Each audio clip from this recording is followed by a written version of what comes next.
বর্ষাকাল মানেই বাঙালিদের ইলিশ। কিন্তু এখন যা ইলিশ মাছের দাম হয়েছে, যাকগে কালকে রবিবার ছিল, অমিত বাড়িতে ইলিশ নিয়ে এসেছিল। কালকে ভাপা ইলিশ বানিয়েছিলাম, তার থেকে 3 পিস ইলিশ আবার সরিয়ে রেখে দিয়েছিলাম।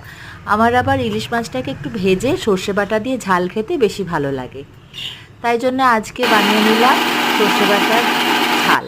ইলিশটাকে প্রথমে নুন হলুদ মাখিয়ে রেখে দিয়েছিলাম, আর এদিকে একখানা দু রকমের সর্ষে দিয়ে, সাদা সর্ষে, কালো সর্ষে, কাঁচা লঙ্কা আর অল্প একটু পোস্ত দিয়ে একটা পেস্ট বানিয়ে নিয়েছিলাম। ফ্রাইং প্যানে তেলটা দিয়ে বেশ তেলটা ভালো ধোঁয়া ওঠা গরম হয়ে গেছিলো যখন, তখন মাছগুলো ভালো করে কড়া করে ভেজে নিয়েছিলাম।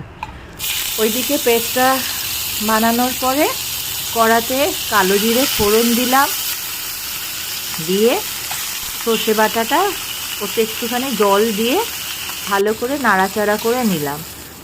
তারপরে ওতে যখন সর্ষে বাটাটা যখন একটু ফুটে ফুটে গেল, তখন তাতে মাছগুলো দিয়ে কাঁচা লঙ্কা দিয়ে ঢাকা চাপা দিয়ে রেখেছিলাম। তারপরে যা খেতে হয়েছিল, আহা, আমার ভীষণ ভাল লাগে খেতে সর্ষে বাটার ঝাল।